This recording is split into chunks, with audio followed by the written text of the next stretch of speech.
Boom, boom, boom. Give everybody just a second to come on into the stream as we get up and running on all platforms. Check, check, check, and check. Green check marks across the board. Broncos country. We'll let everybody hop on into the stream. It's Wednesday night. MHI. He is Thomas Hall. I'm Luke Patterson, where we take you through your latest Denver Broncos news. And Tom, I got to say, how about those Broncos, baby? How about those Broncos? A 5-game winning streak, a dismantling of Dallas, 44-24. Are you ready to apologize, Tom, to Sean Payton for what you said about him 2 weeks ago? No, but I am happy that they smoked the Cowboys. I've been waiting for this sort of offensive output. Last couple of weeks, I said it was going to happen, and it finally did. So I'm pretty happy about it. And it was a fun game to watch for sure. It's one of those games where you can just kind of sit back. You don't have to, be up there with the sweaty palms, wondering if they're going to pull it out. You knew it was over pretty quickly. Yeah, it's exciting. It's an exciting time of the year, and we have to remember, Broncos country, this team started the year 1-2. I don't think we saw this coming. Super Bowl expectations, lots of big talk out in training camp, and then you start 1-2. Well, since then, a 5-game winning streak. The Broncos are undefeated in the month of October. That's going to be over here by this weekend, right? Start a brand new month. Undefeated at home.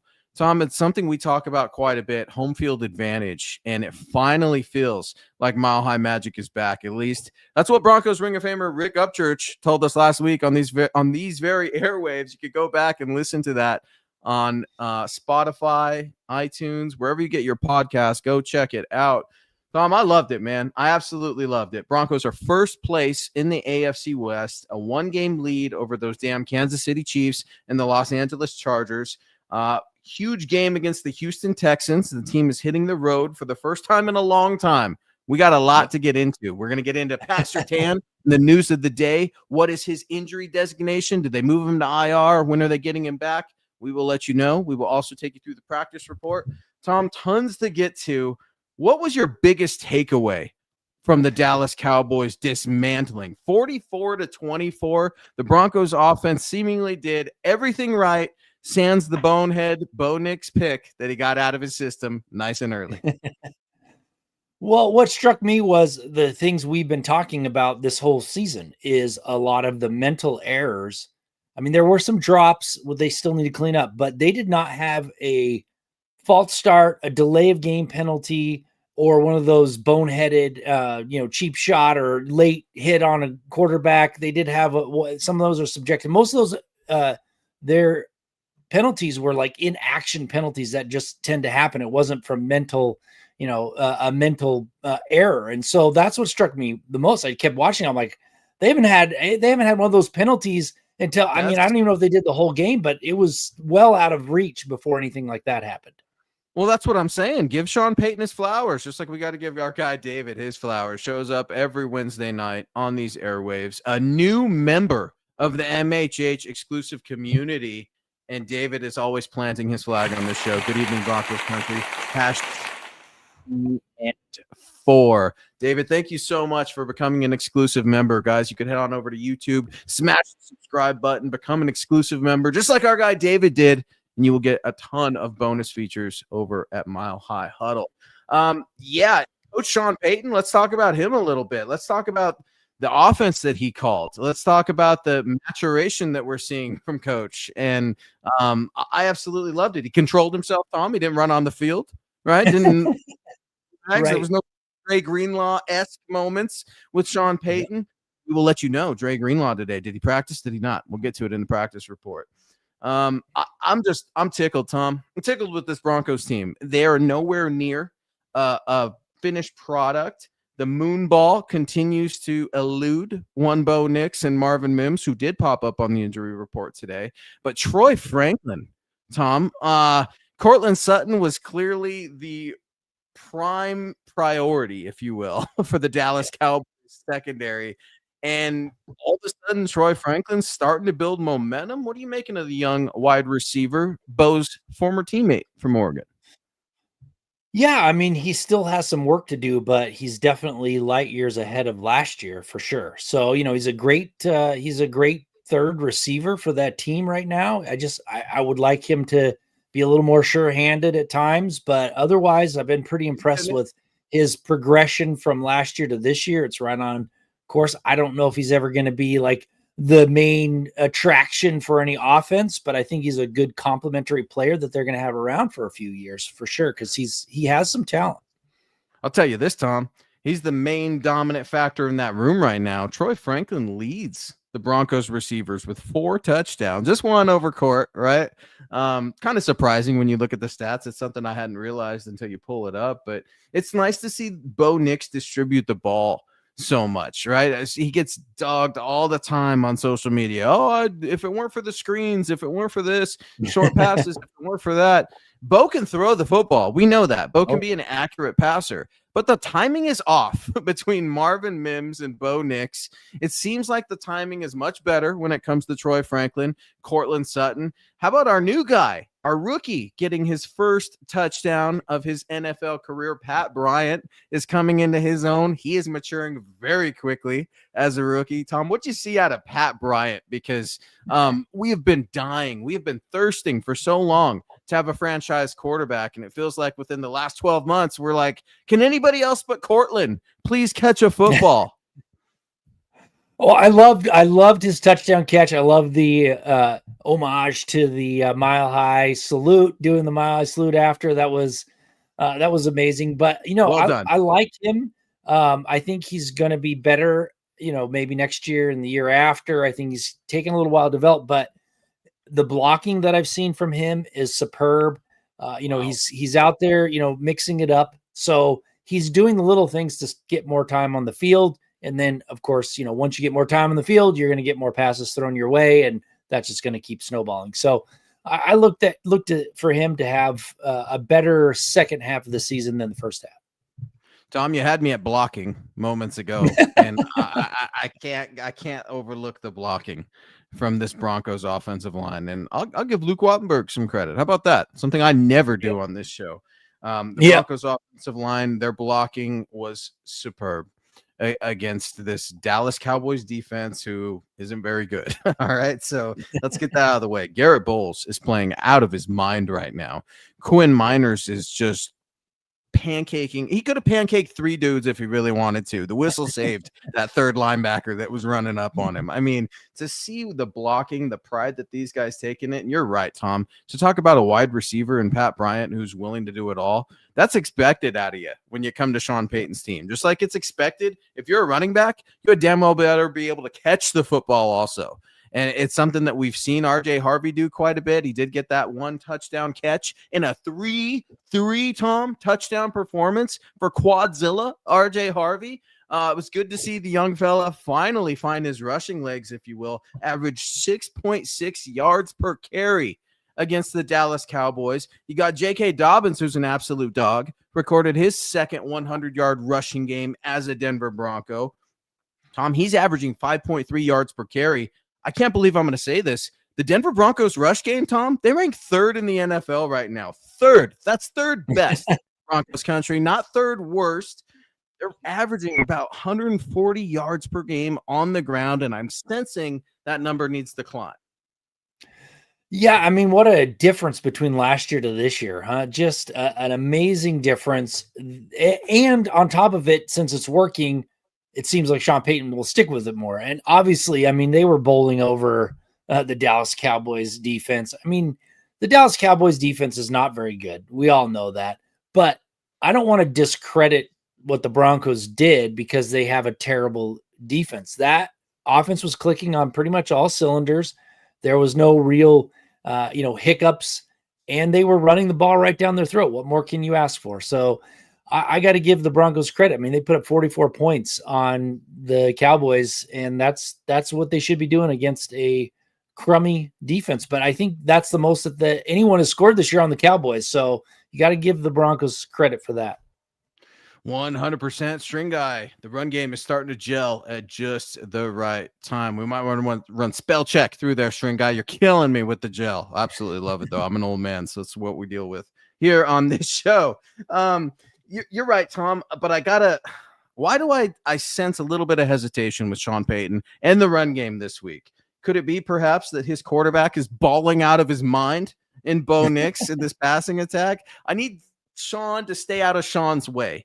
And I got to be honest, Tom, I think one of the biggest reasons that the Broncos had such a successful rushing attack against the Cowboys, Sean wanted to be proven right. I told you Javonte Williams could walk and I could redesign this running back room and we would have success. Sean has a specific revenge angle for a lot of these games that we see, and it brings a lot of fun drama to this sport that we love so much. Sometimes the sport doesn't need any more drama, right? I think sometimes that's why you get after Coach a little bit. He's a little theatrical, right? He's a little bit of a drama queen. We can relate here on this show, Tom.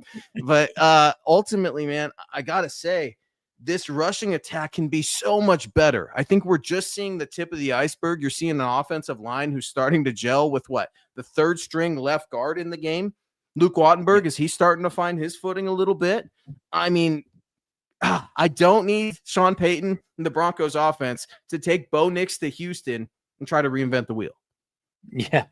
Well, and the other thing too, to add to it, it seems like RJ Harvey's starting to get into that groove, too. So I think you're going to see a nice 1-2 punch from these guys going, into November, into December. And I hope Sean Payton realizes that this run game is working. There's no reason to step away from it unless you have to. Keep being balanced, keep running the ball as much as you can, and let Bo Nix pass the ball when he needs to pass the ball. If you saw some of those plays that he ran off of play action because the running game was working so well, they were beautiful. I mean, some great play action passes that Bo Nix executed well. That's what you need. You need more of that. You need some more of misdirection that they were doing. I really liked. I saw a screen pass that I lamented 2 weeks ago that everybody knew was coming. This time they did put a little fake RPO in there and then threw a quick screen and things like that. It really I enjoyed that part, that those little tiny changes that he seems to be making right now that worked against the Cowboys. Phil McLaughlin coming in over on Facebook. What's up, Filthy Phil? Appreciate you joining in. Good evening, Thomas, Luke, and Deacon Scott. What the hell are we doing? Signing Mercedes Lewis. He's older than Mike Kliss. Is he going to give us a real boost? Man, taking shots at our guy, Mike Kliss. No, Mike's been good to me, man. I like Mike. Mike's a good dude.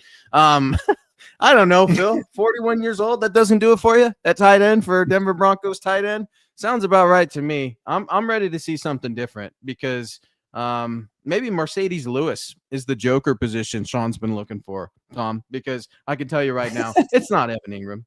Evan who? Evan Ingram, 1 touchdown this season. He's looking at 26 receptions off of 37 targets for 215 yards, an average of 8.3 yards per reception. That's why Mercedes Lewis is here. All right, Phil, because the Evan Ingram, just the flash in the pan, it's not working. I'll disagree with you that Mercedes Lewis is going to somehow boost the passing game from the tight end position.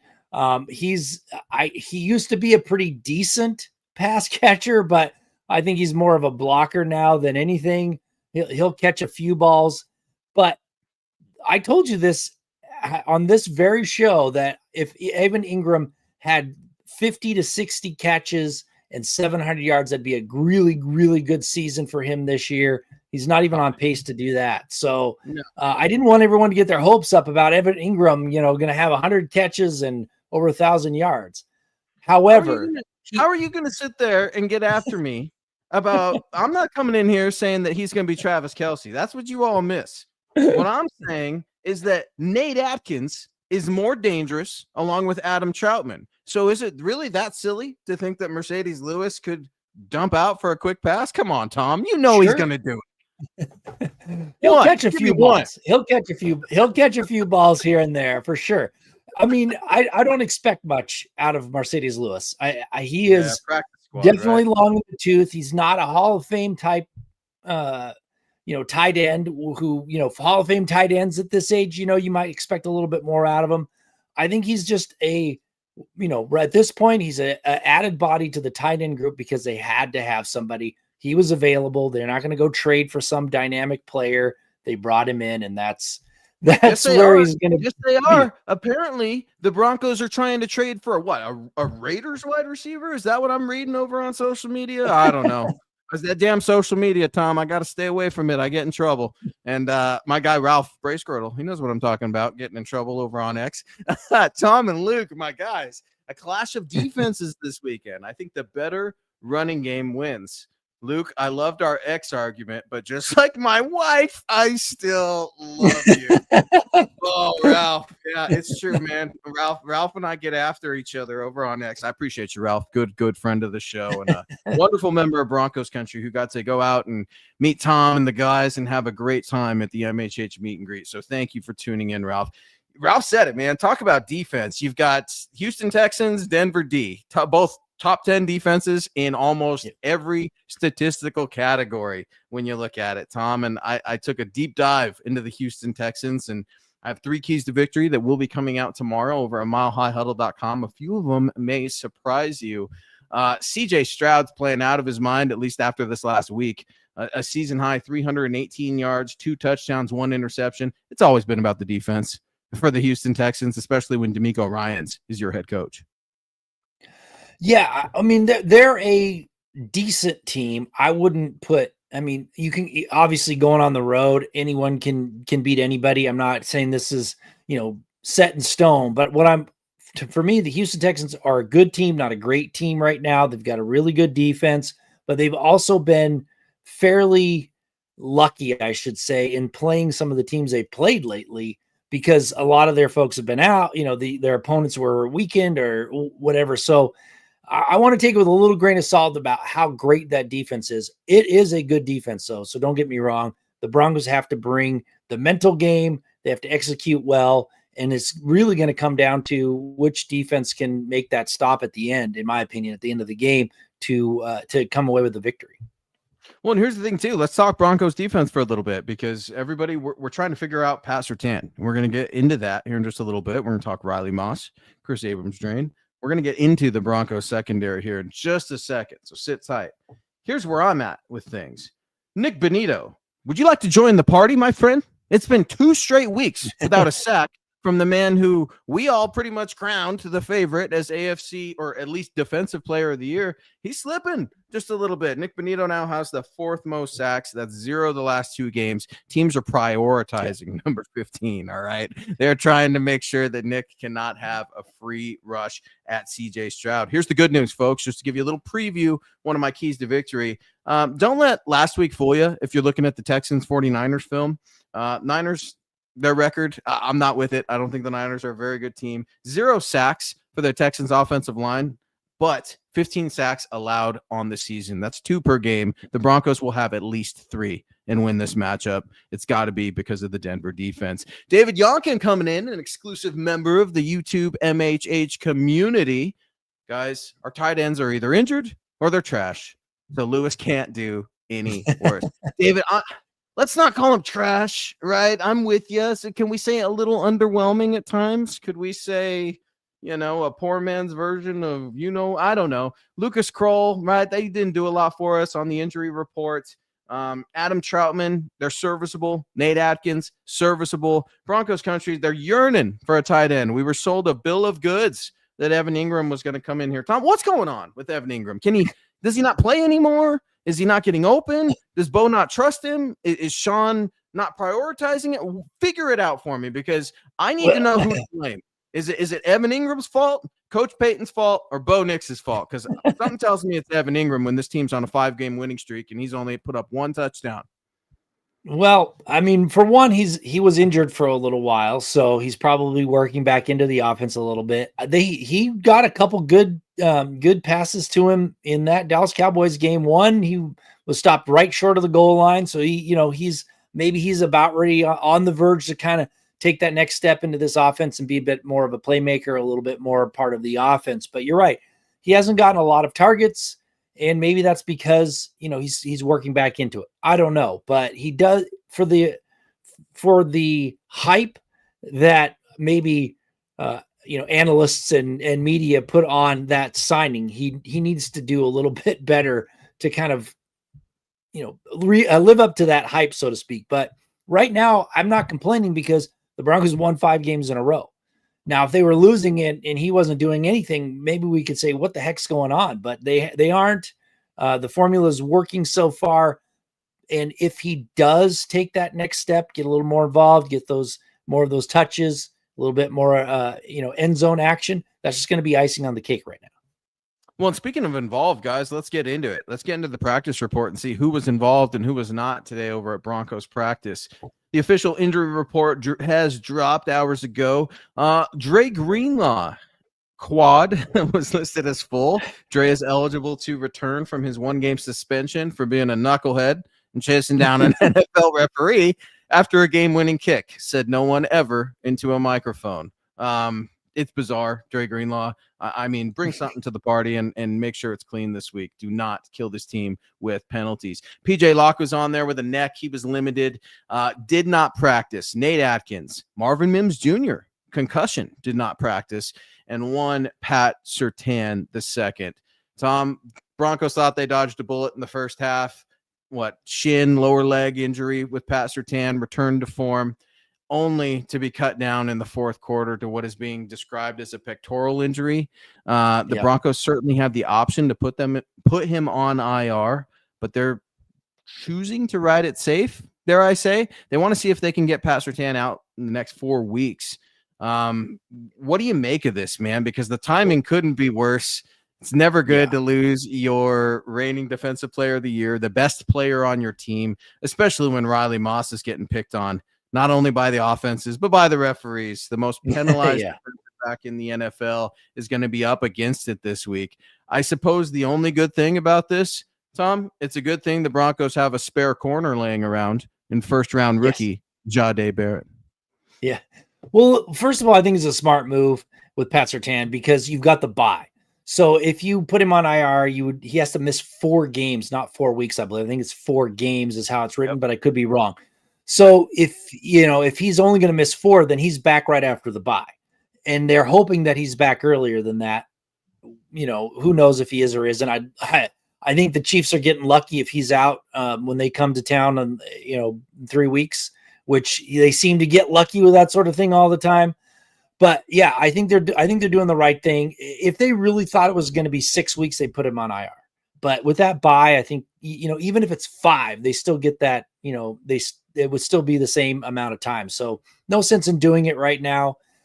I really like what Chris Abrams-Drain has to offer. I mean, he's not Pat Surtain by any means. I mean, this is a big blow to this defense because you trust Pat Surtain to take care of his business. And you can do other stuff everywhere else to kind of help people out or whatever. Without him, that's going to change the dynamic of this defense. But I do like Chris Abrams-Drain, Jahdae Barron coming in now. As a rookie, he's been playing a lot more. He got his first interception. So I think that they'll be okay, but it is a big downgrade going from Pat Surtain to anybody. So I don't want to say, oh yeah, they're not going to have any problems whatsoever.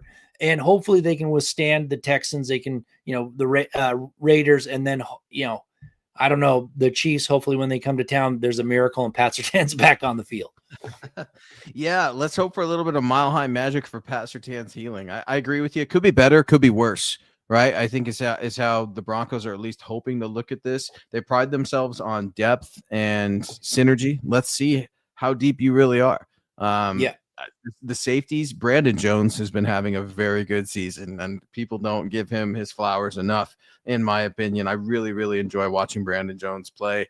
An underwhelming signing from last year, a couple years ago. I really like Brandon Jones playing out of his mind right now. But here's a little bit of good news, and you don't wish good on or ill on anybody, but the Texans wide receivers are banged up too right now, Tom. I mean, last week, CJ Stroud, he balls out of his mind because he did it with a bunch of guys that nobody relatively knows too well, right? Unless you're a fantasy football expert. But Nico Collins, he was out last week with a concussion against the Niners. Christian Kirk out with a hamstring injury. The Texans injury report is leaving us to speculate, if you will, that the players will be playing. Both were officially limited with those same injuries today. Talk to me about Riley Moss, Tom, because it's maddening at times because I feel like he puts himself in a poor position. At other times, I feel like cornerback is the hardest position to play other than quarterback, because some of these calls, and the refs are looking for it. Why do the refs have it out for Riley Moss, Tom? Give it to me straight. It's interesting. I don't know, because you see him getting penalized where other cornerbacks don't. There's some of the penalties in that Cowboys game was a head scratcher for me, because it looked like they were mutual hand fighting going on, where a lot of times they don't throw those flags. But it seems like since he's been getting flagged often, they're like, oh, well, we'll just keep throwing the flag on him. I don't know, man. He definitely deserves it sometimes, for sure. But there were a couple questionable ones in this last game that I was like, that seems pretty chintzy. Here's what pretty chintzy. I like it. Let's we got to work chintzy into the rotation here on MH Chintzy, everybody. Courtesy of one Thomas Hall.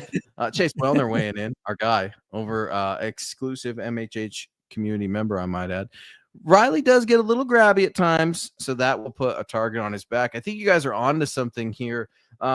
Riley's not the same level athlete that Pat Surtain is, so there's a natural difference when you watch the two of them play.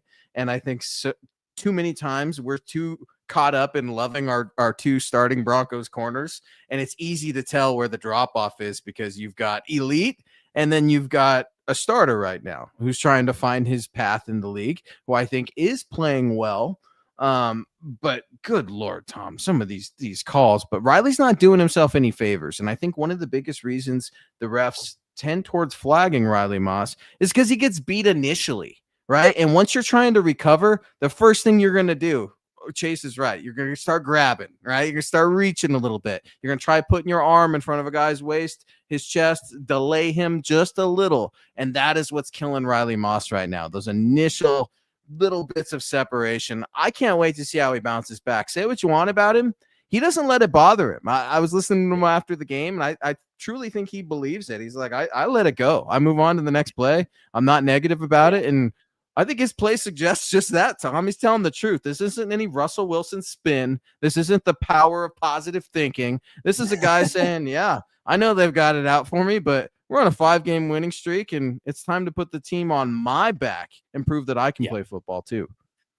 So where I think that Pat Surtain will help Riley Moss over the next year or two is if you watch Pat Surtain's footwork, it is a thing of beauty. People just, they don't, a lot of people that just watch the game, they don't understand the how much footwork is involved in the corners. But if you watch Pat Surtain and you know what you're looking at, I mean, it is perfect footwork almost every time he drops back. Every time he's going after a wide receiver in pass coverage. And Riley Moss doesn't have that. And it's not just the athleticism. He just doesn't have that same level. But as time goes on, hopefully he can learn more from Surtain, and that will help him when it comes to getting behind a little bit, because every little step needs to be perfect in order to win those reps. So hopefully Surtain will keep passing that on to him. And as you see him develop, he's not going to get as many flags, next year or going on in the future into his career. Well, Pat's still a valuable member of the team still, right? Like, he could still help, could still coach with preparation and everything else like that. So anytime you've got that level of a player, that's what he is. When you look at Pat, I know people compare Sauce Gardner and Pat Surtain. Sauce Gardner's a cornerback. Pat Surtain's a football player. And I think a football player 10 out of 10 times. And Phil McLaughlin weighing in here. NFL trade deadline. A lot of moves in the league the past 48 to 72 hours, Thomas Hall. Would you give a fourth to get Shaheed? Reports are that the Denver Broncos have been making inquiries at the wide receiver position, Tom. What do you make of it? Are you interested in a Shaheed? Are you interested in what is it, Myers out of the Raiders? Who'd they call? Which receiver did they call on out Jacoby of Myers? Jacoby Myers. I don't understand why they are going. If it's a difference maker at wide receiver, sure. But this would just be another guy. They're not going to go out and make a blockbuster deal for a difference maker at wide receiver. So why bother at this point? They have holes everywhere else. Yeah, they went and got Mercedes Lewis, but they really could still use an upgraded tight end or another tight end that, isn't 40 million years old. And then I think they need offensive line help a little bit too while they're waiting for these injuries to come back. So why would you go out and spend draft capital on a position you went out and got in the draft for the future and signed a player to stay for in the future? Why go spend the draft capital on it when it's not going to help you that much? I mean, unless they're tired of seeing drops and they want to get a sure-handed player in there. But I just don't see why. I think it's a smokescreen for somebody else. Yeah, Phil, I'm not giving a fourth up for that. No way. I wouldn't even. I gotta be honest. I'm good with the receivers right now. I'm don't get me wrong. I'm pissed and I'm about the deep ball. That doesn't make any sense to me. Why it's still so damn hard for just one deep ball for Marvin Mims and Bo Nick. That would be great. That's all we're asking for. Just prove to us that you can do it at this point, because it's driving us crazy here in Broncos country. Don't get me wrong. I'm happy with the receivers. They seem to be maturing in real time, and we're talking about it, right? Like, it's not just Troy Franklin. We're talking about Pat Bryant too. That's nice, right? We're talking about these running backs who can catch the ball out of the backfield. RJ Harvey, he might as well be a receiver too. I mean, there's a lot you can do with this young man, and it's nice to see Sean start to put some of the pieces together. And I don't know if he's taking more input from his guys.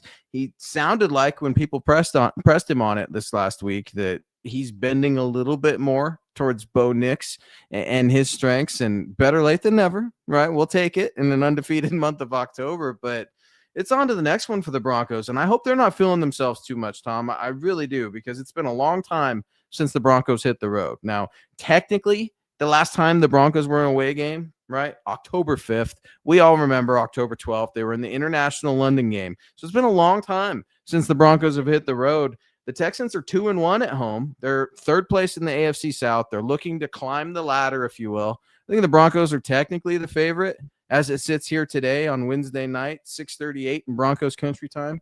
I got to tell you, Tom, this is going to be tough. I agree with you. The Texans are a good team, but I'd say the Broncos are a good team too. I'm not going to go great right now because I haven't seen utter dominance. We've seen a few games where they're putting things together, but I need to see so much more out of this team before I deem them great. Can we get a lead in this division?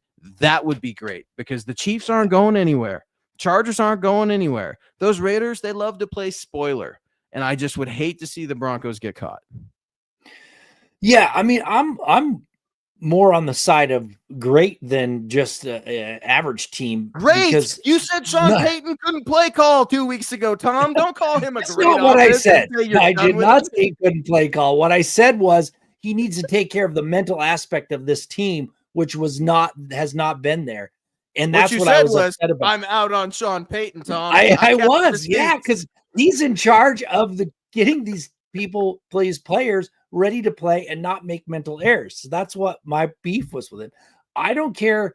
I think he's a good play caller. I think he gets himself in trouble sometimes with a few things that he does. But this past game, I want to see another game like that where they are mentally strong and going forward.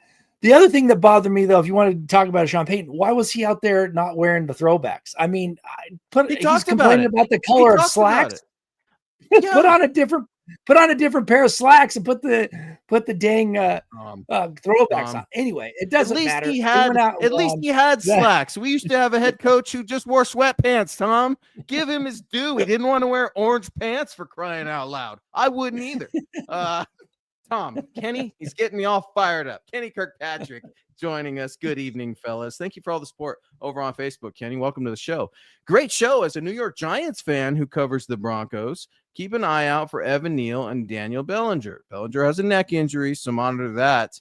But Bellinger would be a perfect tight end to add.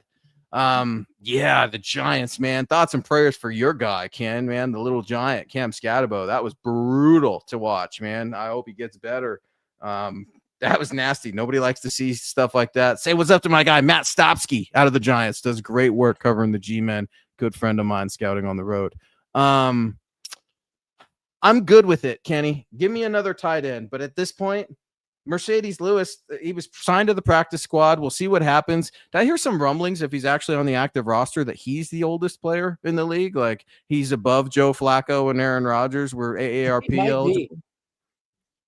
Right, well, I don't know where he is. I know he'll be the oldest player that ever played on the Broncos. I think in the history, I think he'll be the oldest if he plays a game and is on the active roster. He's going to be the oldest Bronco to play a game in the history of the Broncos organization, which I think I found to be strange, but that's where we're at, man.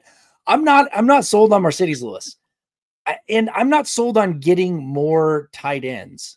Or, unless it's a difference maker. What I want is to see the tight ends that they have more involved. If they're worried about tight end production, get them some more targets. Get Evan Ingram some more targets.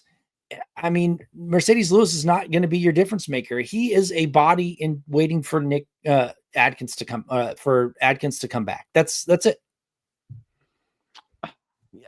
I can't argue with you too much there, Tom, as much as I want. I mean, I hear you. It's not like I'm coming in here and I'm saying, guys, get on the wire, pick up Mercedes Lewis. Your fantasy team will love it. Not at all. I mean, it's curious. I don't know, because Coach is a little bit of a drama queen. Is he trying to send a message to his tight ends? Is he trying to keep guys up at night? Right?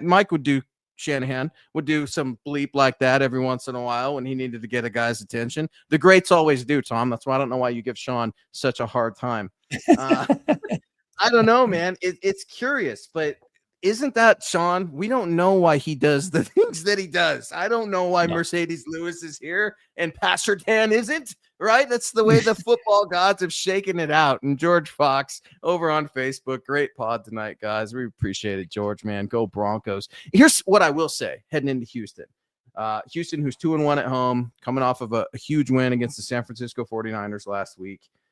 Broncos country tends to do well in Houston, I feel like. I haven't been to NRG Stadium before, Tom, but watching these games, I see a lot of orange in Houston when the Broncos have made their way down south.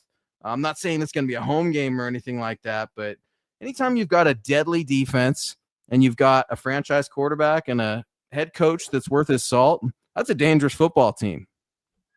Well, and you also have to think about it. They're one leverage penalty away from being the number one seed right now. So people that are doubting the Broncos because they haven't put it all together, they are what their record says they are. I mean, they are the top 3 seed right now in the AFC. They're a good team. They should be able to go on the road and put together a good showing. Now, I know they've had hiccups, and I know it takes a little while for the offense to start clicking, but it definitely can, because we watched it on Sunday. It clicked.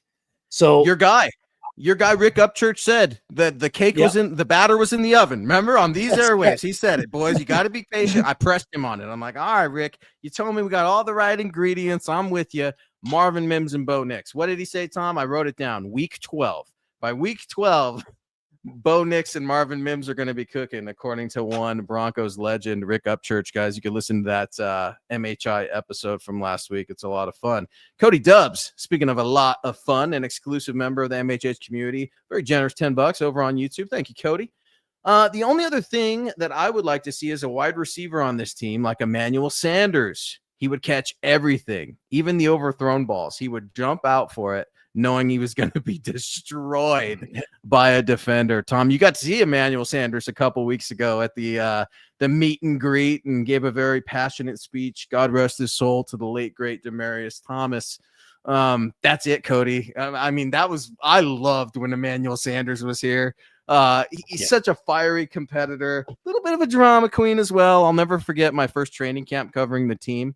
Cortland Sutton and Emmanuel Sanders got in a fight. What does a fight look like between 2 wide receivers of the Denver Broncos? They threw water bottles at each other, Tom.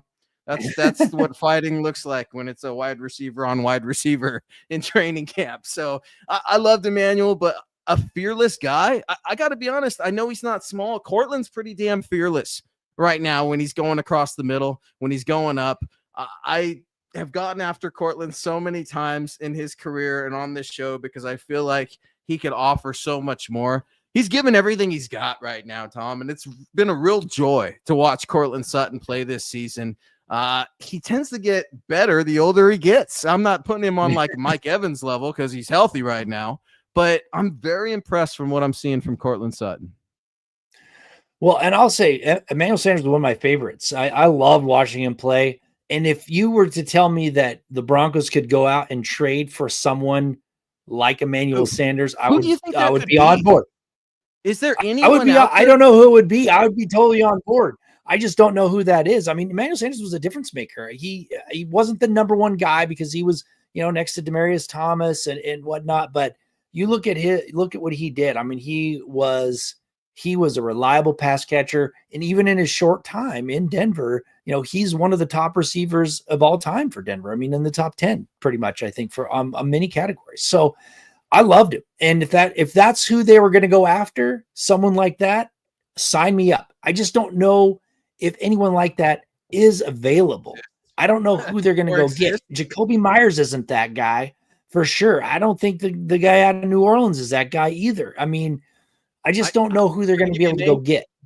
I got a name for you, but he's not available, right? Like, and I'm not saying he's Emmanuel Sanders, so everybody's going to get after me, but I challenge you before you dog me. Come up with an Emmanuel Sanders comp if you can. And this is the closest thing I can come up with. Tyler Lockett? I mean, he just signed with the Raiders. Right. I know, but I'm just saying, like, is there an Emmanuel Sanders out there? And he's two stylistically different receivers, but it's tough to replicate that kind of wideout. And I'm saying we need to appreciate Court for what he's got right now, because I know we all thought that Vele was going to be the new X wide receiver in weight. It's so clear that Pat Bryant is going to be past the torch eventually. I'm not saying it's going to be this year or it's going to be next year, but Pat Bryant is going to start coming into his own. He's going to be leaned on early. I love that Coach Sean Payton gets his rookies involved. It used to be years ago, Tom, right? The NFL, you'd have to pay your dues and sit on the bench just because you were a rookie. No, if you can find a way to help win football games, you change the culture, not tomorrow, not next season, but you do it now, especially if you're young. Yeah, and he's doing the right things. That's why he's getting more involved. He's out there blocking when wide receivers, sometimes don't. And so, that's going to get him more playing time. I like Pat Bryant. I like he has sure hands. Obviously, he's got the size. I mean, he's got enough to be a solid receiver right now if he can just get more opportunities. And I think that's what's happening. I think Sean Payton is seeing that as well and giving him more opportunities. And so that's just going to keep building until when they really need it, come playoff time, they'll be ready. And that's what I'm seeing from several of these rookies right now. Kenny circling back around over on Facebook, Kenny Kirkpatrick, man. One more question for you guys. Are you starting to worry about the Chiefs? Yeah, they're tied for second place, but beating up on the Raiders and Commanders at home doesn't impress me. I'm always concerned about the Chiefs, Kenny. The way Patrick Mahomes has continued to be protected by these NFL referees just sickens me. And I'm sickened because I'm worried. It's not just the typical, there's Pat Mahomes and the refs wanting the Chiefs to win. What's going to happen when Nick Bonito and Jonathan Cooper are slamming Pat Mahomes to the ground? All right. I mean, are we going to play this game of let's try to hurt Pat Mahomes, or how do you hit? How do you tackle? How are you supposed to coach your pass rushers to get Pat Mahomes down? It's something that's driving me nuts. And you talked about it, Tom. Pat Surtain, is he going to be available when the Chiefs come to Denver? I mean, these are really big questions. I'm very concerned, Kenny. The Chiefs are the king of the hill right now. Make no mistake about it. While everybody was circling them down and out for a very slow and underwhelming start, where either all their guys were suspended or they were all hurt, they're starting to get everybody back now. And yeah, they know how to run it. They've been there before.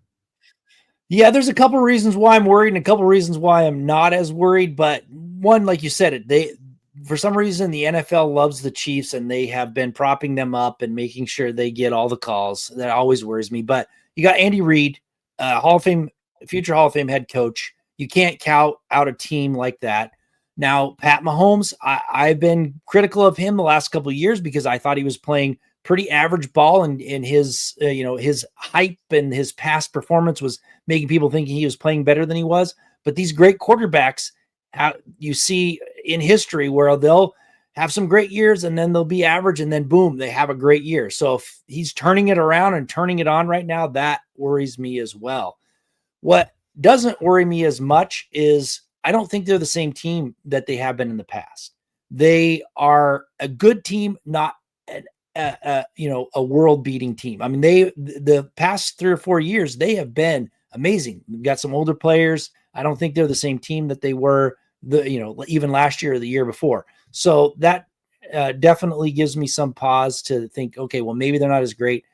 And again, yeah, they beat up on a Commanders team that was out there starting quarterback and a Raiders team who is terrible. So you got to give them props for doing that. But again, the people are saying, oh, well, the Broncos whipped the Cowboys, but the Cowboys stink. Well, they should be saying the same thing. Well, the Chiefs whipped the Raiders, but the Raiders stink. So, it's kind of a balancing act there. But what I would love is to see the Chiefs lose to the Bills, then come into the Mile High City, and the Broncos put that final nail in their coffin for the playoffs. Because at that point, if they have 5 losses, they're going to be on the outside looking in, and they're going to have to basically almost run the table, I think, to get into the playoffs this year. Because I think it takes, if you have 6 losses, you're going to need some help to get in the playoffs. Yeah, you're right. There's no time like the present, and you need to try to jump on this lead now, because you don't know if you're ever going to have an opportunity to lead the division again. I'm just like Broncos country. I'm constantly keeping an eye on the Chargers, the Chiefs. Yeah, even the Raiders too. Seeing what they're doing during Sunday, Monday, Thursday, what those matchups are looking like, what the news is, right? Like I just wish I pray every day, Tom, that Max Crosby gets traded out of the Las Vegas Raiders. That would be one of the best things that could help us before the NFL trade deadline, because I don't need to see that guy twice a year, and neither does my guy Bo. And I know they go all crazy eyes at each other, and it's a couple of fun competitors, but at the same time, man, you're right, Tom. It's a league of parity. It's why it's the best professional sport in the world, is because crazy things happen. I mean, at any level, go watch college games and try pick them. NFL games and try pick them. It's so damn hard to get a beat on these teams. These games seem to take on a personality of their own, and they are almost their own book, if you will, with many different chapters. We're just trying to figure out what kind of book this Houston game is going to be. Is it going to be a horror, or is it going to be a fun read that we can't get enough of? I know Halloween's right around the corner, right? So I'm looking for more treats than tricks if I'm the Denver Broncos. Yeah, for sure. And again, they're a good team. Can't stress that enough. I mean, I know that people are dogging them because the Giants almost beat them and they had a rough game in London, but they still won those games. And that's what good teams do. When you're not playing great, you still find a way to win, and they found a way to win. And then when everything was on, they clobbered the team that they should clobber. So that people need to start giving the Broncos their due, because they are a good team. They just need a few things to make them a great team. And one of them, like I said, is fix those mental errors. That's going to put you over the top. And, and I think it maybe is just getting people back, not necessarily going out and getting somebody, but getting the Ben Powers back, and now Surtain, getting Dre Greenlaw back into the lineup. Getting those players back will help. There might be one piece that they could go out and get that may help them, but at this point, I'm not seeing who that is, and if it would be that big of a help, because they've got a good running game. They've got a solid wide receiver core. I mean, it's the tight ends, and if you can go out and make a blockbuster trade that's really going to help you, sure. But let's try getting them more involved and see what happens. But yeah, they just need a couple little things to get them from good to great and be a real contender. That's where I see them this year. Well, and I feel like sometimes there are these smoke signals that Sean Payton likes to throw out, and I'm starting to wonder if that's what some of these trade rumors are. It's very odd to hear Sean or the Broncos putting things out there. And what do I mean? You got Ian Rappaport saying one thing, you got Adam Schefter saying another, and this could be from anything under the sun, from trade candidates to Pat Surtain's injury. Is he going on IR? Is it 2 weeks, 3 weeks, 4 weeks, 5, 6? Depending on the X account, I mean, have at it. It's a different cup of tea depending on who you look. It's one of these things for me, though, where remember when we were all screaming to trade Jerry Jeudy, and Sean just drug his feet. Why are we hearing all this noise coming out of these? Adam Schefter, to me, I listen to Adam Schefter quite a bit. Everyone has their preference. Ian Rappaport, I suppose he's a good one, but he's a drama queen. I don't know, Tom. Is it smoke signals? Is Sean trying to get other teams to bite and trade for wide receivers or tight ends? Because I just don't see how it benefits the Broncos saying, yeah, we're looking at trading for a wide receiver in our division. Yeah, we're looking at trading a tight end and then sign one that's father time and 41 years old, Mercedes Lewis today. It just, the move, it doesn't make sense. The chatter doesn't make sense. I feel like it's white noise. Yeah, I mean, there isn't as much trickery as the draft, like trying to trick people into what they're trading for. But I mean, my guess is people think that the Broncos will be buyers at this trade deadline instead of sellers. So people are trying to think, well, what could it be? And I'm sure that they have talked to teams about their players who may be available. So you get that, and then you get the rumors spilling out, and then, they're looking for a wide receiver. They're going to be a buyer, a wide receiver, when it could just be a combination of things that are happening that make people get the buzz going. Now, could they get another wide receiver? Sure. I don't know why. I don't, unless they just want another depth piece, but I feel like they got good depth. To me, it's still looking on that offensive line, trying to pick somebody up because Powers is still going to be out for a while. You're down to your third option at left guard, although Palczewski's my guy. I love him. He's doing great. But you're still, another injury away from some, a real hole in this offensive line. So, that's why you signed Mercedes Lewis. I'm sure he's big enough to put in at left guard. He's a big guy, but I don't think he's left guard material. Fair enough. But yeah, I mean, I just think there's a lot of stuff going out. I don't know why he would be giving a smoke screen, though. I don't know why he would be out there. Unless for some reason he thinks if everyone's trading for a wide receiver, he can get a better deal on a tight end or something. I don't know. I mean, maybe. Yes. Maybe.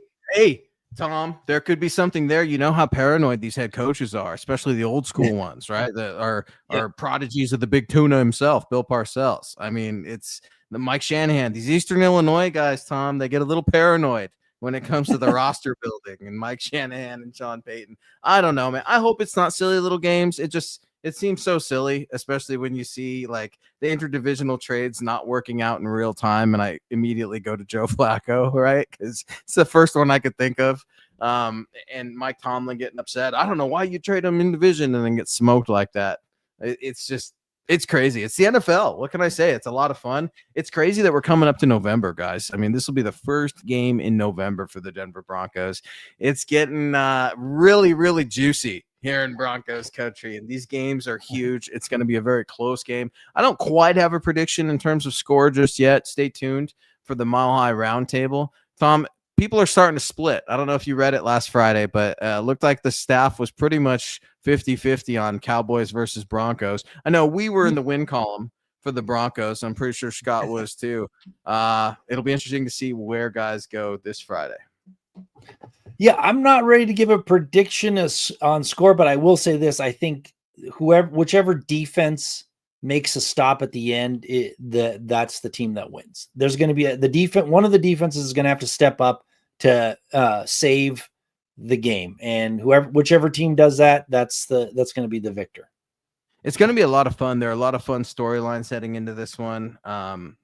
A lot of firepower when you look at some of the players too on both these rosters. When you look at the coaching staff, people will always kind of play the what if game if the Broncos go down there and stink it up, because obviously DeMeco Ryans was reportedly interested in the position and the team was interested in him as well. Ultimately went the Sean Payton route, right? And the rest is history. The Broncos and the Texans obviously have a rich history. The two franchises are forever connected with head coaches, players. Gary Kubiak, Brock Osweiler come to mind. Philip Lindsay had a spell there. What's that? Wade Phillips, son of bum. How could I forget our guy Wade Phillips, man? He's so ornery. I love Coach. Yeah, and guys, Broncos country, we're down to our 2-minute warning, so to speak. Get those last comments in as we finish up reacting to some of the news of the day. Mercedes Lewis, 41-year-old tight end, ripe and ready for Houston Texans. We'll see if Mercedes Lewis is active. He was assigned to the practice squad today, a new addition on your Denver Broncos roster. Also good news, if you will. Could be better, could be worse. Pat Surtain was not designated to injured reserve. They're hoping to get Pat back in the next 4 to 5 weeks, potentially after the bye, as Thomas Hall mentioned at the top of the hour. And yeah, it's back-to-back Texas opponents this week, just like it was back-to-back New York opponents just a couple weeks earlier, man, from the Big Apple down to the Cowboy State. Let's hope that the back-to-back Cowboys games will be similar, like the close ones of the New York teams. Hopefully it's a blowout. I doubt it, but that would be great, man. I would love to see this team start clicking consistently like they did against the Cowboys. If you can see that, then they're then that is a formidable opponent for anybody to play against the Broncos if they start clicking. Well, the Broncos are going to be looking for some added juice in the wake of the reigning defensive player of the year being out. And Kenny reminding us, guys, Dre Greenlaw coming back helps ease the loss of PS2 in this game. You take advantage of a weak Texans offensive line, and the Broncos are going to win a tight one. Field goal, 2017. Yeah, Dre Greenlaw was listed on the injury report today, but he practiced in full. Still that quad. They've got to list him so he doesn't get in trouble. He gets in enough trouble as it is, Tom. I don't need Dre causing any more issues.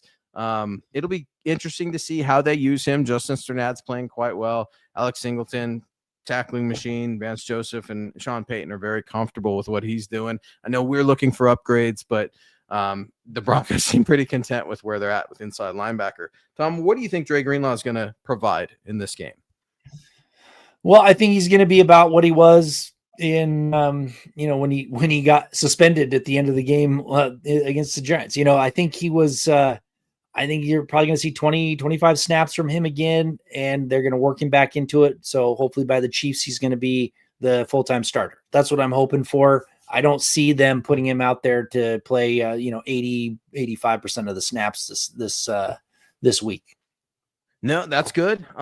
Ease him into it and make sure that he is disciplined, right? Like keep this guy in control and bring the good juice, not the bad. Broncos country, stay tuned tomorrow. My 3 keys to victory will be coming out over at milehighhuddle.com. If you want to read the latest on Pat Surtain and his injury and his prognosis, head on over to milehighhuddle.com, where you can also find the news of the day.